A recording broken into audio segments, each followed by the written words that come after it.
Salut à tous et bienvenue sur la chaîne.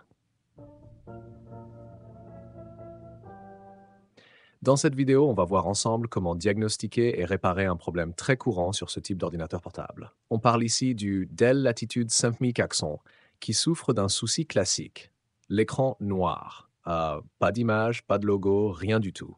Et en plus, le ventilateur du processeur tourne à pleine vitesse de manière anormale. Mais pas de panique. On va avancer pas à pas pour comprendre l'origine du problème et surtout comment le réparer de façon simple et efficace. Si vous aimez ce genre de contenu et que vous voulez soutenir la chaîne, pensez à laisser un like et à partager la vidéo pour aider un maximum de monde. Allez, c'est parti. Alors, comme vous pouvez le voir, mes amis, après avoir allumé l'ordinateur, il reste dans cet état. La LED sur ce bouton reste figée, ce qui signifie qu'il y a un problème de freeze. Aussi, si vous faites attention, il y a un bruit fort provenant de la rotation des ventilateurs.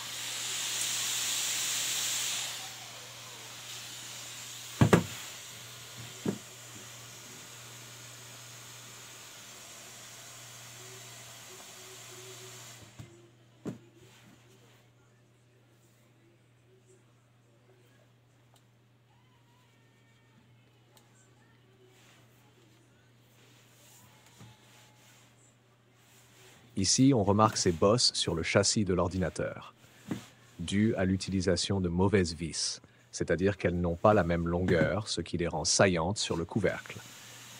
C'est une preuve qu'il y a déjà eu une tentative de réparation sur ce laptop.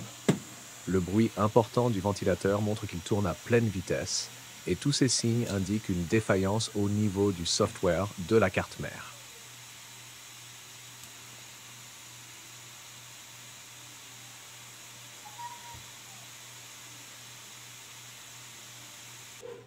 Si l'on regarde ici, on trouve deux puces. La première contient le BIOS et la seconde est le contrôleur EC, Embedded Controller. Comme vous pouvez le voir, elles sont différentes en apparence sur cette carte, ce qui est assez rare sur d'autres cartes mères. La différence entre le BIOS et l'EC, c'est que la puce BIOS est responsable de stocker et de gérer le firmware principal du système, celui qui démarre en premier lorsque l'ordinateur est allumé. Tandis que l'EC est une puce indépendante qui gère les fonctions secondaires de l'ordinateur, comme le contrôle du clavier, de la batterie, des ventilateurs et de la gestion de l'alimentation. L'EC fonctionne en parallèle avec le processeur principal, mais il gère directement les aspects liés à l'énergie et à la température.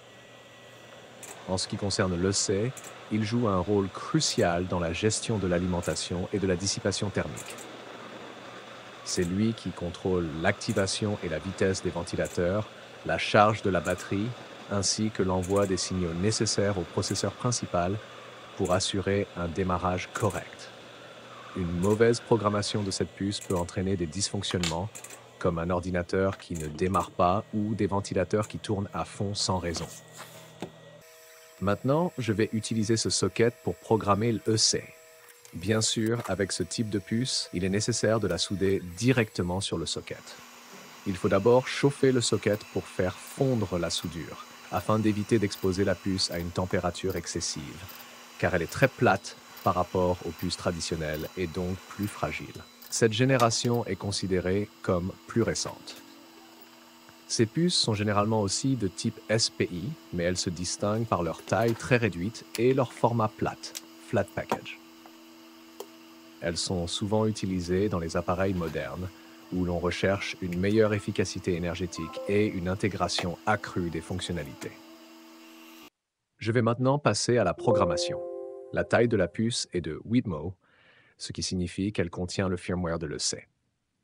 Ensuite, je vais reprogrammer la puce BIOS de 16 mo.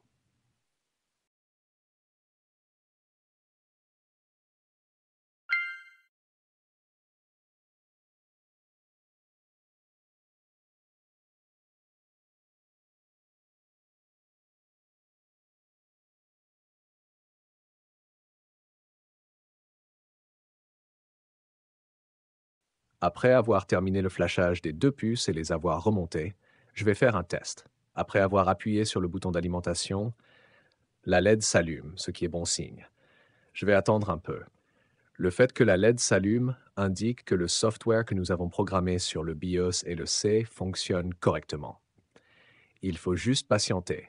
Il semble que ce BIOS ait été reprogrammé plusieurs fois, ce qui explique pourquoi il met plus de temps à démarrer.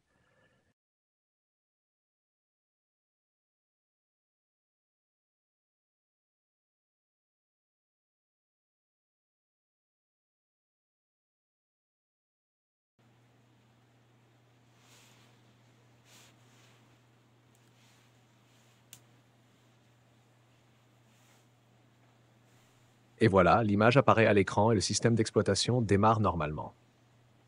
J'espère que cette vidéo vous a été utile et on se retrouve dans une prochaine vidéo si Dieu le veut.